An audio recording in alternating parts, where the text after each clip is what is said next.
My name is April Barrett, and I was 32 years old when my parents sold my apartment without my permission. 3 weeks before my sister Megan's wedding, I got a phone call that shattered everything I thought I knew about my family. My parents were laughing, actually laughing, as they thanked me for the wedding present. They had forged my signature, sold the apartment I'd spent 8 years saving for, and used the money to fund Megan's $100,000 dream wedding. They didn't ask, they just took. But that wasn't even the worst part. The worst part was finding out my sister had been taking credit for something I'd been doing for 4 years. Before I tell you what happened next, please take a moment to like and subscribe, but only if you genuinely enjoy this story. Let me know in the comments where you're watching from and what time it is there. But to understand why this moment broke something in me, I need to take you back to the beginning. In our family, Megan was the sun. I was just expected to orbit. Growing up in the Barrett household meant understanding your place early. Megan was the baby. 4 years younger, impossibly charming, and the center of every room she entered. My parents didn't play favorites. They simply had different expectations. For Megan, the world was supposed to be soft. For me, it was supposed to build character. When we were kids, both of us wanted to learn piano. I was 10, Megan was 6. My mother signed Megan up for private lessons with Mrs. Henderson down the street, $40 a week every Saturday morning. "What about me?" I asked. My mother barely looked up from the checkbook. "April, you're old enough to teach yourself. There are tutorials on YouTube." I remember standing in the doorway watching Megan skip out to her first lesson with a new music book clutched to her chest. I taught myself chopsticks on our old keyboard. Nobody noticed. That became the pattern. When I wanted to join the school choir, I was told we couldn't afford the uniform. 2 months later, Megan got a $200 dance costume for her recital. When I complained just once, my father sat me down with that disappointed look I came to know so well. "April, don't be selfish. Your sister is more sensitive. She needs more support. You've always been the strong one." So I learned to be strong. I learned to stop asking. I learned that every time I spoke up, I became the difficult one. The jealous one. The one who couldn't just be happy for her sister. Looking back, I realized they'd been training me my whole life for what they were about to do. The pattern didn't stop when I grew up. If anything, it got worse. When I graduated from college, summa laude accounting degree, first in my family, to finish university, my parents weren't there. They'd forgotten to book flights. They were too busy helping Megan move into her new apartment across town. The one they'd co-signed for because her credit wasn't good enough. "We'll celebrate when you're home for Christmas," my mother said over the phone, her voice distant, distracted. "Megan really needed us this weekend." I walked across that stage alone. My roommate's parents took photos of me in my cap and gown. 8 years later, I bought my own apartment. No cosigner, no help, just years of 60-hour weeks, packed lunches, and a savings account I never touched. The day I got the keys, I called my parents to share the news. My father's response: "That's nice, honey. Hey, does it have a spare room? Megan might need a place to stay for a few months while she figures things out." Not "congratulations," not "we're proud of you," just "could Megan use it?" "April, you're so independent," my mother always said, and I used to think it was a compliment. "You don't need us fussing over you like Megan does." Translation: "We don't have to try with you. You'll survive anyway." And I did. I always survived. I just stopped expecting anything different. When my parents asked to keep my apartment documents safe in their lockbox, I handed them over without a second thought. They were my parents. I trusted them. That trust would cost me more than I could have imagined. 3 years before the wedding, my parents made a terrible mistake. My father had always fancied himself a businessman. When his college buddy pitched a can't-miss real estate development in Arizona, Dad invested everything. Their retirement savings, the equity they'd built in the house, every dollar they had. The project collapsed 6 months later. The developers vanished. My parents were left with a mortgage they couldn't pay and a foreclosure notice taped to their front door. I found out by accident. A letter from the bank arrived at my apartment. Wrong address on file. Past due. Final warning. I called the bank that afternoon and set up automatic payments from my account. $2,100 every month. I didn't tell anyone. I didn't want them to feel ashamed. I didn't want the awkward conversations, the promises to pay me back that would never materialize. I just handled it, like I always did. What I didn't know was that Megan had discovered my secret. A few months after I started paying, she borrowed my laptop to finish a work presentation. She must have seen the email confirmation from the bank. The payment receipt with my name, the amount, everything. And instead of thanking me, instead of telling our parents the truth, Megan told them she was the one paying the mortgage. I've been helping out, she apparently told them. From my PR salary, it's the least I can do. My parents were moved to tears. Their baby girl so selfless, so mature. They told everyone at church. They bragged to the neighbors. Meanwhile, I kept sending $200 every month watching the money leave my account, never knowing someone else was taking the credit. I didn't know it then, but someone else was taking credit for every dollar I sent. Then Megan got engaged, and everything changed. Brandon Whitmore was everything my parents had ever dreamed of for their daughter. Handsome, well-spoken, and most importantly, rich. His father owned the largest law firm in the county. His mother chaired 3 charity boards. The Whitmores had a summer house in Martha's Vineyard and a winter place in Aspen. When Megan brought Brandon home for the first time, I watched my parents transform. My father stood straighter. My mother served the good china. They laughed at jokes that weren't funny and nodded along to opinions they didn't hold. "This wedding will change everything for this family," my father said to me privately, his eyes bright with something I'd never seen before. Desperation, maybe, or hope. Megan's future is our future. They started planning immediately. Not just any wedding, a Whitmore-worthy wedding. The country club ballroom. 200 guests, a 12-piece orchestra, fresh flowers flown in from Holland. The price tag, $100,000. Money they didn't have. Megan can't afford both the mortgage and the wedding, I overheard my mother saying to my father one night. She's already sacrificing so much for us. We need to find another way. I remember feeling confused. Megan was barely making $3,000 a month at her PR job.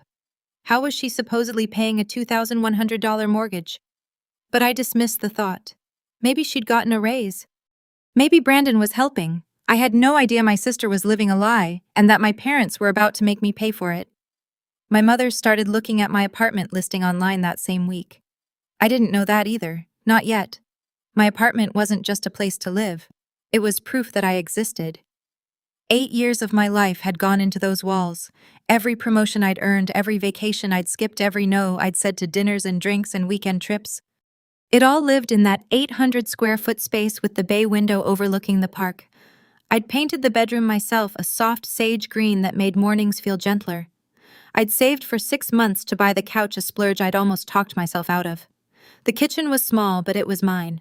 The quiet was mine. For the first time in my life, I had somewhere I belonged completely. If I stayed silent, if I let them take it, I wouldn't just lose the apartment. I'd lose 8 years of work. I'd lose $180,000 in equity. I'd lose the only proof that April Barrett was more than a supporting character in someone else's story. And Megan would keep taking credit for my sacrifice. My parents would keep believing she was the good daughter. I'd keep paying their mortgage while they bragged about her generosity. Something shifted in me that night. They never asked my opinion because they didn't think I'd say no. They'd spent 32 years training me to accept, to adapt, to make room. And I had. God, I had. But this wasn't about being the bigger person anymore. This was about being a person at all. Being the quiet one doesn't mean you have to be the invisible one. That night I made a decision.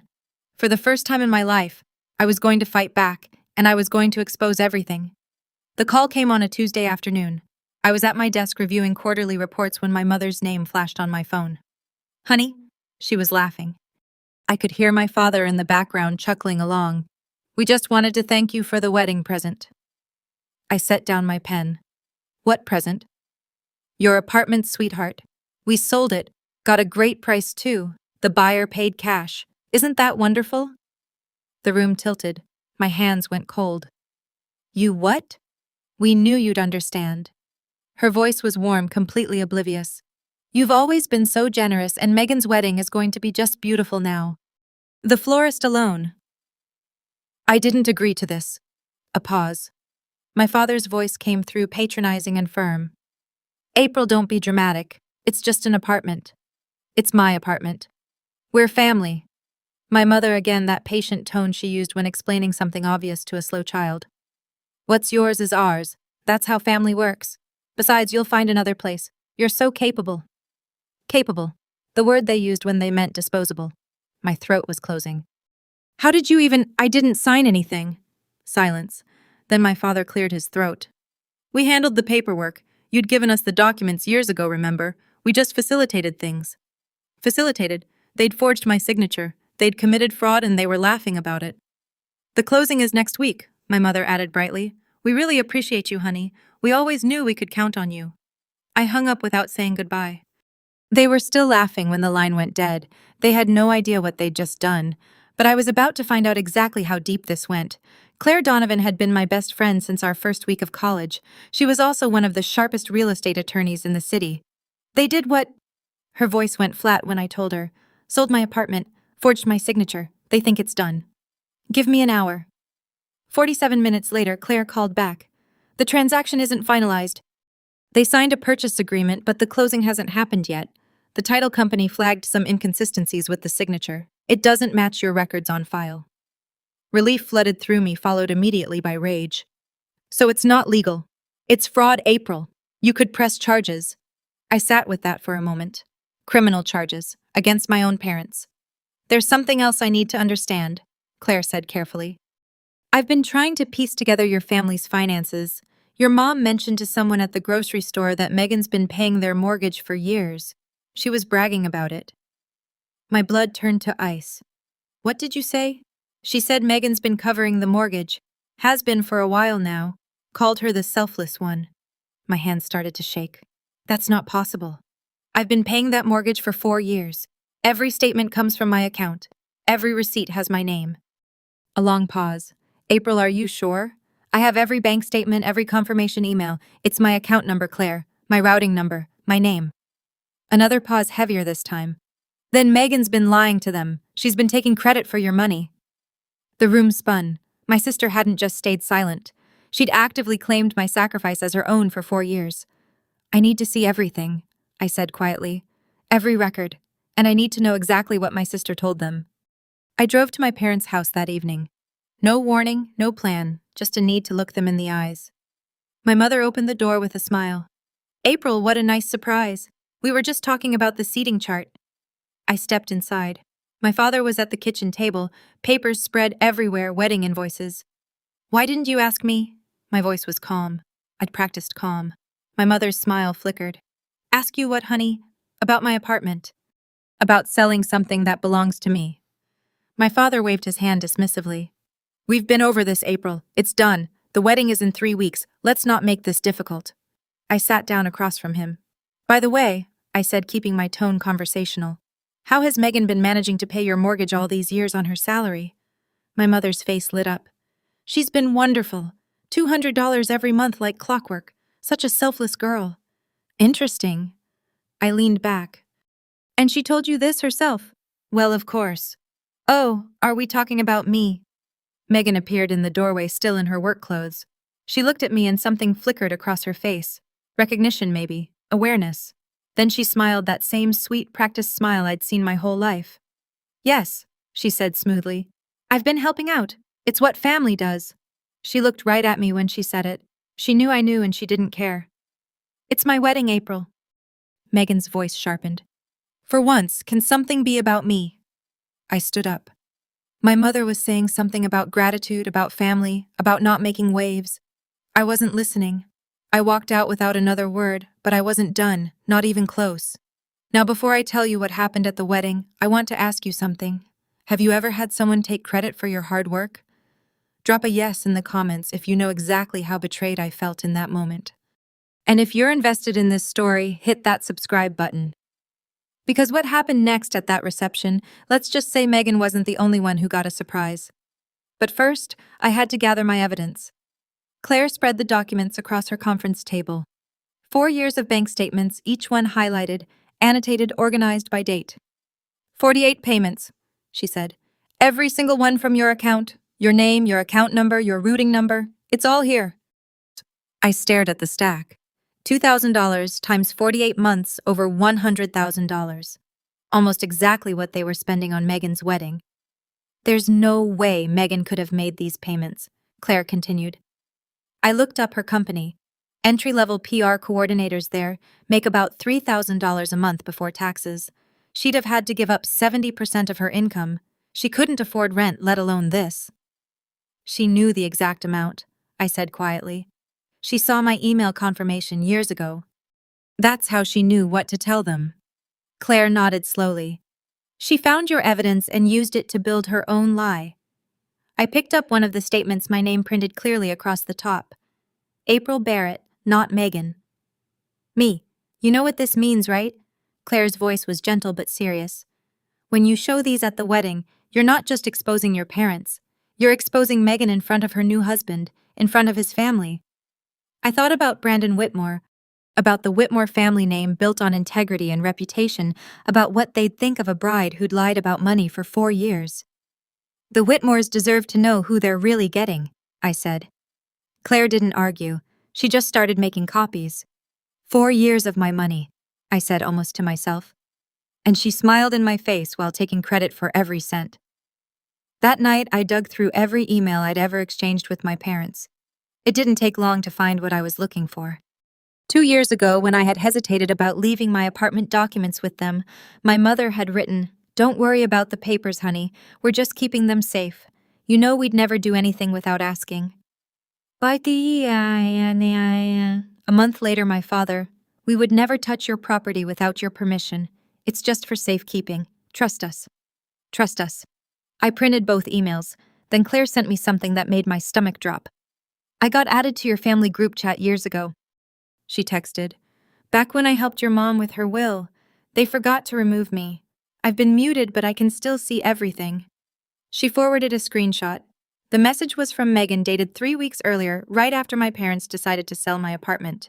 "Don't worry about April's apartment. She won't make a fuss. She never does." I read it 3 times, then a fourth. "She won't make a fuss. She never does." My own sister. She wasn't just complicit, she'd reassured them. She told them I'd roll over. She'd counted on my silence the way you count on the sun rising. My own sister, I said out loud alone in my apartment. She knew exactly what she was doing. I printed the screenshot, added it to the folder. She didn't just stay silent. She told them I wouldn't fight back. She counted on my silence. And maybe once she would have been right. But that was before I understood what I was dealing with. That was before I decided to stop being easy. "You have 3 options," Claire said, sliding a legal pad across the table. "1, we go to the police now. Forgery is a felony. Your parents could face real charges." I thought about my father in handcuffs, my mother crying in a courtroom. What else? 2, wait until after the wedding. Handle it quietly. But by then, Megan will be married into the Whitmore family. They'll protect her. They'll spin the narrative. You'll be the bitter older sister who tried to ruin everything out of jealousy. And 3, Claire met my eyes. Confront them at the wedding, publicly before the marriage is finalized. The idea should have horrified me, causing a scene at my sister's wedding, humiliating my parents in front of 200 people, everything I'd been trained to avoid. But something had shifted. "If I do this after the wedding, they'll spin it," I said slowly. "They'll say I'm jealous bitter. They'll make me the villain. And Megan will be safely married, protected, set for life. The Whitmores deserve to know who they're really getting." The words felt heavy and true. Brandon deserves to know. That evening, I called Mr. Peterson, the buyer who'd put an offer on my apartment. I explained the situation, the forged signature, the fraud, the fact that I'd never consented to any sale. He was silent for a long moment. Then, "I'll call my lawyer." 2 days later, he withdrew from the sale entirely. The deposit was returned. The transaction was void. My parents didn't know yet. They were still planning the wedding of the century with money that wasn't coming. The wedding was in 10 days, and I had just set something in motion that would expose everything. "I'm not trying to destroy them," I told Claire, "but they need to face what they did, all of them." The morning of the wedding, I woke up in my apartment. My apartment, still mine, still standing, still the only place in the world that belonged completely to me. Sunlight filtered through the bay window, casting long shadows across the bedroom floor. Somewhere across town, Megan was probably having her hair done, surrounded by bridesmaids and champagne and the promise of a perfect day. My phone buzzed. A text from Claire. "Everything is ready. Good luck." I showered slowly, made coffee, took my time. On my bed lay the bridesmaid dress Megan had chosen for me, a shade of pink that washed out my complexion, deliberately unflattering. She'd picked it herself, insisting it was perfect for the wedding aesthetic. I suspected she just wanted to make sure no one looked at me. Besides the dress sat a manila folder. Inside, 48 months of bank statements, the original deed to my apartment. The canceled sale contract, printed emails from my parents, promising to keep my documents safe, and a screenshot of Megan telling them I wouldn't make a fuss. I looked at myself in the mirror. The pink dress looked exactly as bad as I'd expected. But that wasn't what mattered today. I picked up the folder, slid it into my purse, checked my reflection one more time. The woman in the mirror looked calm, resolved, not angry. That surprised me. Not even nervous. Just ready. They expected me to smile toast and play my part. They had no idea I'd rewritten the script. I grabbed my keys and headed for the door. The Whitmore's Country Club was 40 minutes away. The ceremony started at 2 o'clock, and I had a speech to make. The Ridgemont Country Club had been transformed into a wedding fantasy. White roses cascaded from every surface. A 12-piece orchestra played Pachelbel as guests found their seats. Crystal chandeliers caught the afternoon light and scattered it into rainbows across the marble floor. 200 guests. 200 witnesses to the Barrett family's greatest performance. I stood near the back watching my parents work the room. My father shook hands with the confidence of a man who hadn't committed fraud 3 weeks earlier. My mother floated from group to group, her dress new, her jewelry borrowed from someone with better taste. Both our daughters are so selfless, I heard her telling Mrs. Whitmore. We're truly blessed. Mrs. Whitmore smiled politely. Mr. Whitmore Sr., a silver-haired man with the commanding presence of someone who'd built an empire on handshakes and integrity, nodded along. Megan has been supporting us financially for years. My mother continued, her voice carrying across the crowd. She's such a devoted daughter. My hand tightened around my purse strap. The folder pressed against my hip. Across the room, Megan caught my eye. She was radiant in white silk and imported lace, every inch the blushing bride. She smiled at me, that same sweet smile, practiced and perfect, and gave a little wave. No guilt, no hesitation. Just the serene confidence of someone who'd never faced a consequence in her life. She expected me to wave back, to smile, to play my part. I watched my parents telling another guest that my apartment was a generous gift from our oldest, taking credit for my sacrifice, again. The ceremony was beautiful. The vows were touching. Megan cried at all the right moments, and I waited. The reception began at 6 o'clock. 200 guests settled into their seats around tables draped in white linen and adorned with centerpieces that had probably cost more than my monthly salary. I sat at the family table, the folder resting in my lap beneath the tablecloth. My parents beamed. Megan glowed. Brandon held his new wife's hand and looked at her like she was made of starlight. Then my father stood up, champagne glass in hand, and the room fell silent. Family. He began, his voice carrying across the ballroom. That's what today is about. Sacrifice, coming together, everyone doing their part. I felt my jaw tighten. I want to take a moment to thank the people who made this day possible. He paused for effect. First to my daughter Megan, who has been supporting this family financially for years. Her generosity and selflessness have kept us afloat through difficult times. Megan ducked her head modestly. The crowd murmured approval. And to April. My father found me in the crowd. His smile wide and warm. Who gave the most generous wedding gift, her apartment, so that her sister could have the wedding of her dreams. Applause. 200 pairs of eyes turned toward me, expectant, waiting for the grateful smile, the humble wave. Megan stood up from her seat and gave a little bow, accepting applause for sacrifices she'd never made. I felt every gaze like a weight pressing down on me. Let's raise a glass to our daughters, my father concluded. The best children parents could ask for. Glasses rose, people drank, Megan basked, and I stood up, not to smile, not to nod, but to speak. Dad, my voice was steady, calm. Would you mind if I said a few words? My father's smile wavered for just a moment. Surprise, maybe, or the first flicker of concern. But 200 people were watching, and Richard Barrett had never met a spotlight he didn't love. Of course, sweetheart. He handed me the microphone. The floor is yours. I took it. The weight of it felt right in my hand. Thank you, Dad. I turned to face the room, letting my gaze sweep across the sea of expectant faces. I do have something to say about those sacrifices you mentioned. Silence. Absolute silence. Even the servers stopped moving. At the family table, Megan's smile faltered. Her eyes met mine, and I watched the color drain from her face. She knew. In that moment, she knew exactly what was coming. Since we're sharing, I continued, I think everyone deserves to know the whole story. My mother leaned forward, her expression shifting from pride to confusion to the first edges of panic. My father's jaw tightened. Brandon Whitmore watched me with curious eyes.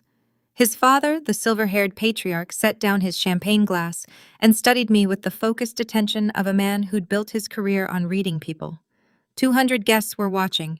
The Whitmore family was watching. And my sister. My sweet, selfless sister, who'd been taking credit for my sacrifice for 4 years, was watching too. I opened my purse and pulled out the folder. I have documentation proving everything I'm about to say. My voice didn't waver. So please let me finish. The Whitmores were watching. 200 guests were watching, and my sister's face had just gone pale. Okay, this is the moment you've been waiting for. But before I tell you what I said next, I need to know, what would you do? Would you expose your sister on her wedding day, or stay quiet? Let me know in the comments. And if you haven't subscribed yet, now's the time. Because what comes next changes everything for both sisters. Now let me tell you what I said into that microphone. My father just thanked me for giving up my apartment. I kept my voice measured, professional. I want to clarify something. The room was absolutely still. I could hear the faint hum of the air conditioning, the distant clink of ice in someone's glass. I didn't give it. I paused, let the words land. I didn't sell it. I didn't even know about it until 3 weeks ago. Gasps rippled through the crowd. Mrs. Chen, Mrs. Smith from my parents' church group covered her mouth. One of the Whitmore cousins leaned forward in his seat. My parents sold my apartment without my knowledge or consent. I held up the folder. They forged my signature on the sale documents. April, what are you? My father's voice was sharp. Warning. I'm not done, Dad. My mother's face had gone white. She was gripping the edge of the table like it was the only thing keeping her upright. Mr. Whitmore Sr. set down his champagne glass with a quiet click. His expression had shifted from curiosity to something harder, something colder. I have the original deed here. I pulled it from the folder, held it up so the room could see. My name, April Barrett, sole owner. I bought this apartment with 8 years of savings. I never authorized any sale. Whispers now spreading through the crowd like ripples in water. Brandon Whitmore was staring at his new in-laws with an expression I couldn't quite read. His father's jaw was set. I have documentation proving everything I'm about to say, I repeated. So please let me finish. My mother opened her mouth to explain, to deflect, to somehow spin this, but no words came out. I wasn't done. Not even close. The good news for me is that the sale was never legal. I pulled another document from the folder. A sale without the owner's genuine signature is void. That's basic property law. My father's face had gone from angry to ashen. I contacted the buyer, Mr. Peterson, last week. I explained the situation. He withdrew from the sale immediately. I held up the termination letter. The deposit has already been returned to him. The transaction is canceled. That's... My mother's voice cracked. That's not possible. The money you were counting on. I met her eyes. It's not coming. Megan grabbed Brandon's arm. Wait, what does this mean for? It means the apartment is still mine. I turned to look directly at my sister. It was always mine, and you knew that. Brandon pulled his arm away just slightly, just enough to notice. The canceled sale contract. I held up another document, the original deed, both with my name, both proving that what my parents did was illegal. Mr. Whitmore Sr. stood up. The movement was controlled, deliberate, the kind of gesture that commanded immediate attention. He walked toward me, hand extended. May I see those documents? I handed him the folder without hesitation. His eyes scanned the pages, the deed, the contract, the signatures. His expression didn't change, but something shifted in the set of his shoulders. April, please. My mother's voice was barely a whisper. Not here, not now. This is exactly where it needs to happen, I said. This is exactly when. Because there was more, and everyone in that room was about to find out exactly how deep the lies went. But that's not all. I turned back to face the room. There's something else you should know. The silence was absolute. 200 people barely breathing. My father thanked Megan for supporting the family financially, for paying their mortgage for years. I looked directly at my sister. Isn't that right, Megan? Megan's face was frozen, pure terror in her eyes. Here's the truth. I reached for the stack of bank statements Mr. Whitmore Sr. was still holding. For the past 4 years, I've been paying our parents' mortgage every month, $200. My father staggered. What? Every payment? I held up the statements. From my account with my name for 4 years. The documents passed from hand to hand. April Barrett printed across the top of every page account numbers, routing numbers, 48 consecutive payments. I turned to face my sister directly. You saw my email confirmation years ago, Megan. You knew it was me, and you told them it was you. Megan's voice cracked. I can explain. You took credit for $100,000 of my sacrifice. My voice was steady, calm, final. Every time Mom praised you, every time Dad thanked you, every time you smiled and said, "You're welcome," that was my money, my sacrifice, and you stole it. Brandon Whitmore stood up slowly. He was staring at his new wife like he'd never seen her before. Megan. His voice was quiet, but it carried. You lied. About all of it. She reached for him. Brandon, please. He stepped back. Mr. Whitmore Sr. looked up from the documents. His eyes found my parents, then Megan, then settled on me. I didn't tell anyone because I didn't want you to feel ashamed, I said. But Megan, she took credit for my sacrifice for 4 years. I want to be clear. I lowered my voice slightly. I'm not doing this to hurt anyone. A few people shifted in their seats. Someone coughed. I'm doing this because the truth matters and I'm tired of being the one who stays silent. I set down the microphone for a moment, gathering myself. The room was holding its breath. As of today, I'm no longer paying your mortgage. My father's face crumpled. April, you can't. We'll lose the house. You tried to take my house. I picked the microphone back up, and Megan took credit for keeping yours. I looked at my sister. She was crying now, mascara streaking down her cheeks, but I felt nothing. Not anger, not satisfaction, just a vast, empty clarity. Maybe now you can actually start paying it, Megan, since everyone already thinks you do. Then I turned to my parents, and despite everything, what I felt in that moment wasn't rage. It was sadness. I loved you enough to save your home in secret 4 years, over $100,000. I never asked for thanks. I never even told you. My voice cracked just slightly. Neither of you loved me enough to ask before taking mine. I set down the microphone. The click of it against the table echoed through the silent ballroom. I picked up my purse lighter now without the folder and turned to leave. From across the room, I heard Claire's voice, quiet but clear. That's my girl. Someone else might have stayed to watch the fallout, to see the tears and accusations and desperate explanations, but I was done. I'd said what I came to say. Now it was time to go.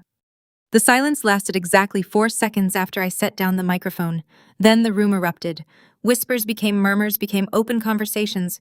Guests leaned across tables, trading shocked glances. Someone's phone was already out recording. The Whitmore cousins were huddled together, expressions ranging from horrified to grimly satisfied. Is it true? Brandon's voice cut through the noise. He was standing now facing Megan. Did you lie to me too? I didn't. Megan's voice broke. It's not. I was going to tell you. 4 years. Brandon's voice was flat. You lied about money for 4 years. To your own parents. To me. Mr. Whitmore Sr. approached my father. The two men were roughly the same age, but the difference in their bearing was stark. My father looked shrunken, diminished. Mr. Whitmore looked like a man about to deliver a verdict. You told us your family was honest, Richard. His voice was quiet but carried. You told us Megan was trustworthy. It's a misunderstanding, my father started. There's nothing to misunderstand. Mrs. Whitmore had risen too, her face cold. She lied about money for 4 years. That's not a misunderstanding, that's a pattern. Megan pushed through the crowd and grabbed my arm. April, wait. You ruined my wedding. I stopped, looked at her. No, Megan. My voice was calm. You ruined it yourself the day you decided to lie. I watched her face crumble, not with remorse, but with the shocked disbelief of someone who'd never been told no in her life. Behind us, guests were starting to gather their things. Brandon was walking toward the exit, not following Megan, going the other direction entirely. I turned and kept walking. Megan caught up to me in the hallway, heels clicking frantically on the marble floor. How could you do this to me? She was crying, really crying now, her makeup ruined, her voice raw. On my wedding day, I stopped, turned to face her. You knew what you were doing every single day for 4 years. I was trying to help. Every time Mom praised you, I cut her off, voice steady. Every time Dad thanked you, you smiled and said you're welcome. I was going to tell them. That wasn't a mistake, Megan. That was a choice over and over. Every month for 4 years, you had a chance to tell the truth. You didn't. My mother appeared behind Megan, breathless. April, please. We can talk about this. We should have talked 4 years ago. I met her eyes. Or 3 weeks ago when you decided to sell my home without asking. Now it's too late. My mother's face crumpled. For a moment, just a moment, I felt something stir. Guilt, maybe, or the old habit of making things easier for everyone else. Then I remembered the phone call, the laughter, the assumption that I would simply accept. Goodbye, Mom. I walked through the country club's grand entrance past the valets and the confused guests filtering out behind me. The evening air was cool against my skin. Claire was waiting by her car. How do you feel? She asked quietly. I thought about it. Really thought. Like I just told the truth for the first time in my life. I took a deep breath of the autumn air. And it didn't kill me. She opened the passenger door for me. Let's get out of here. We ended up at a cafe 3 miles from the country club, far enough that we wouldn't run into any straggling wedding guests, close enough that my hands had stopped shaking by the time we arrived. Claire ordered us both coffee, black, no sugar, the kind of coffee you drink when you need to stay sharp. You could press charges, she said, stirring her cup. Forgery is a felony in this state. Your parents could face real consequences. I wrapped my hands around my mug, feeling its warmth. I know, the evidence is solid. The bank statements, the forged signature, the emails where they promised to keep your documents safe. Any prosecutor would love this case. I watched the steam rise from my coffee. Outside, the sun was setting, painting the sky in shades of orange and pink.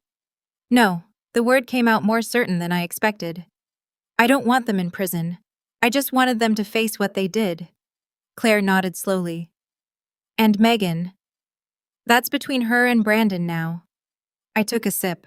The coffee was bitter, but I didn't mind. And between her and her conscience, if she has one. My phone buzzed, then buzzed again and again. I pulled it out. 23 missed calls from Mom, 15 from Dad, 8 from Megan, a dozen text messages, each more frantic than the last. I turned the phone to silent and set it face down on the table. I'm done being the one who always picks up when they call, I said. Claire raised her coffee cup.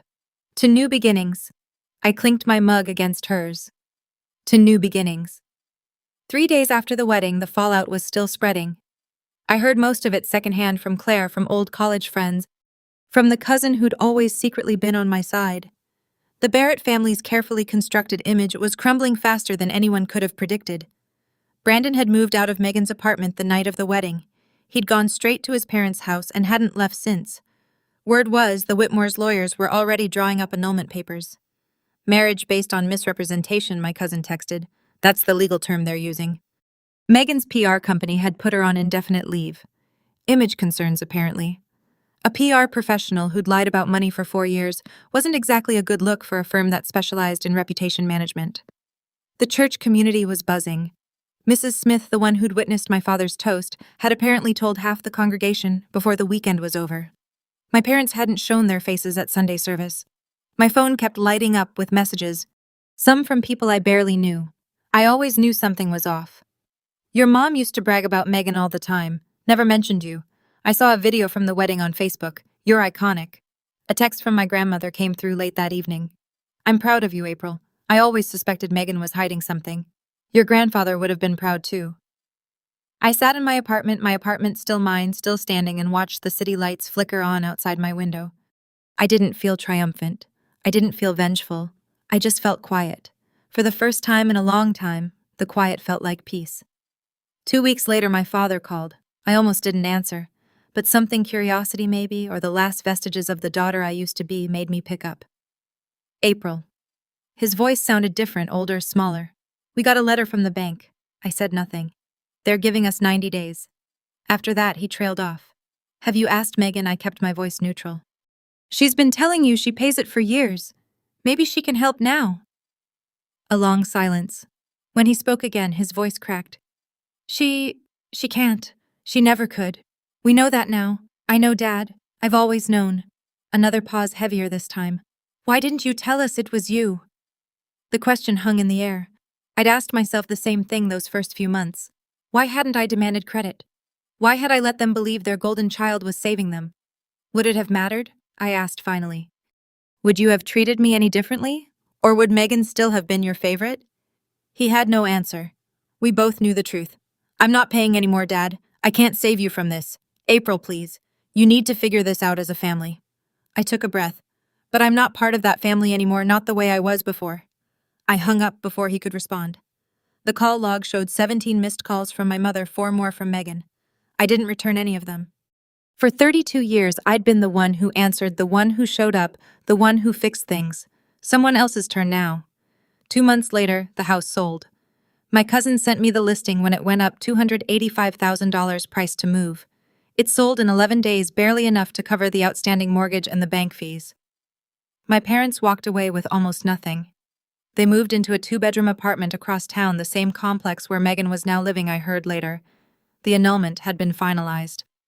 Brandon Whitmore was already dating someone else, a lawyer from his father's firm, according to the Church Gossip Network. For the first time in her life, Megan was actually contributing. No more pretending, no more taking credit for someone else's sacrifice.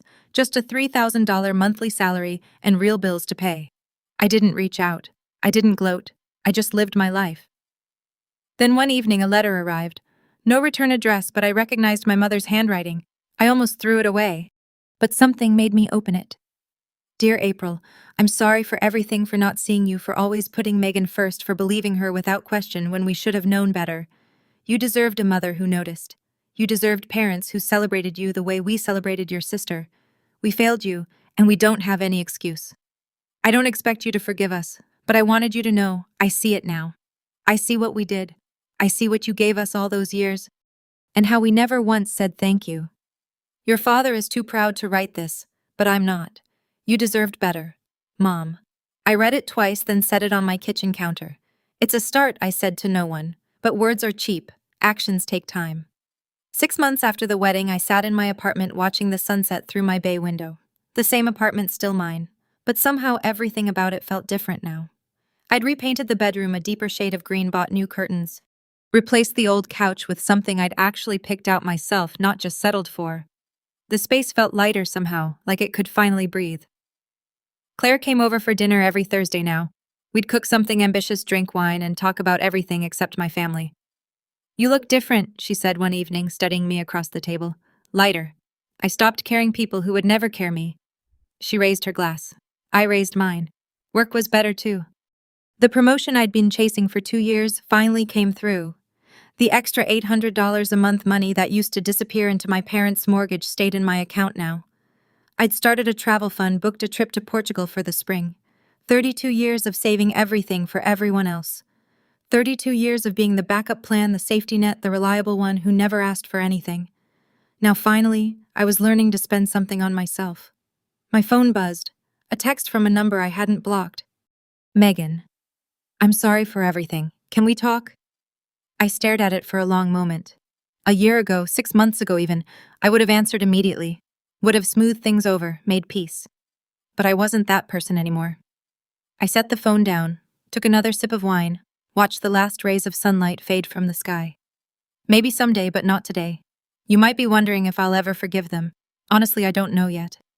What I do know is that forgiveness isn't the same as letting people walk over you. It's not about pretending something didn't happen. It's not about making yourself small again so everyone else can feel comfortable. Being the quiet one, the peacekeeper, the one who always gives, that's not a virtue if it comes at the cost of your self-respect. I learned that the hard way over 32 years of being taken for granted. I used to think my silence made me the bigger person. Turns out, it just made me invisible. I spent 32 years being easy to ignore, easy to take from, easy to overlook, easy to lie to. I'm done being easy.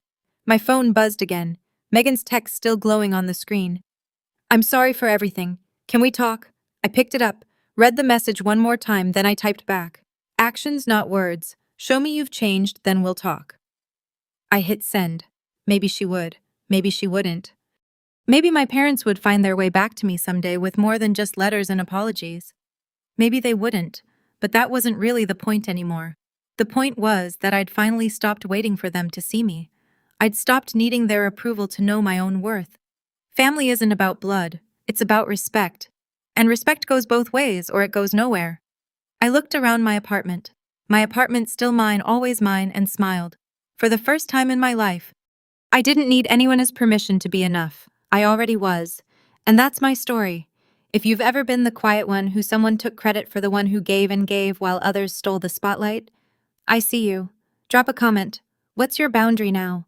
What line won't you let anyone cross? If this story hit home, subscribe and check out another story in the description. Thank you for being here with me.